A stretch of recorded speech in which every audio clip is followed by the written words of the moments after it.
Joseph, Joe Photography, Handcraft Joseph, all it Paxton Star in the marquee. You want to buy it, Brian? No, thank you. It needs a little bit of repair. It might need a bit of in repair. Bit of DIY, all right. Come to put in the ads. It needed a little repair. This protected the channel, or defended the channel. That's right. Well, the record there's a whole network of these, and there's one in Bally and Ballycry as well. Yeah. There's a Grainne Uaile Castle as well. I hope you paid a toll on this. No, come on in here. The great authority of Grainne Uaile is here. This is it. Oh yeah. You know, Brian Dobston was a great fan of yours. Does anybody know how old this castle is? Oh, it's about all these castles. You know, it's not Grace O'Malley's castle at all. I'm sorry to have to tell you that. It's just she's associated with it, and the O'Malleys are associated with it, you know. And who do you think built this then? And they were all built around the mid-1400s. Yeah. You know, all these towers. And were they homes or were they fortifications? They were more for security, and for everything to do with the O'Malleys is always built on the sea. On the sea. Everything looking out for security and for watching what was moving, you know, and for taking tolls and doing all these. There were some of the taxmen really. They really were off their locality. Into their own works. Yeah, I think we should all. I think after about 3.5 So this would have been O'Malley's fortification. Exactly. So it would have been one of her families, but not hers herself. Not her herself. Now, very interesting, her only daughter, Margaret O'Flaherty, was married to Jowl on Curran, the Devil's Hook, O'Burke, Burke, B-O-U-R-K-E. The Burke family had come in here, but I'm sorry to be giving this awful, but very briefly, the O'Malleys owned all the horseshoe off Bay, South Shore, North Shore, until the de Bourgos came with the Normans, and they took the North Shore from them. And they were left here on Achill Island, the O'Malley. So by the time Grace O'Malley came, her family really only ruled the south shore of Kildavnet, all the outlying islands, including Clare Island and all the others, and Achill Island. So the Burkes were in there, and she married her daughter, her only daughter, Margaret O'Flaherty, was married to John and Curran, the Devil's Hook. Now, why was he called the Devil's Hook by the English? Well, first he went into the wedding, I guess, with his mother-in-law, very close, the two of them. He was a great ally, and he went to court with Grace O'Malley as well. When she went to see Elizabeth in 1593. But he was known by the Devil's Hook by the English, and it was a corruption of the Irish name Jowl on Curran. Now, the Curran Peninsula is in the shape of a hook. He was known as the Devil of Curran. So the English then took that, the Devil's Hook. Well done. So it's amazing how these, and he's very prominent actually in the history of the 16th century, very much so. Richard.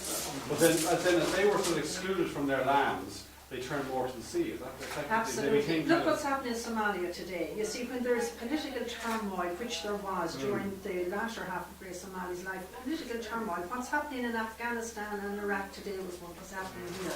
And it's a century that gets tended to get overlooked. Because there's no patriotic ideology first.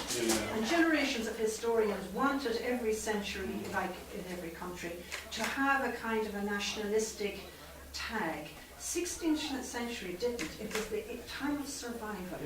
There wasn't a sense of an Irish nation anyway. There was no. It was divided. It was tribal.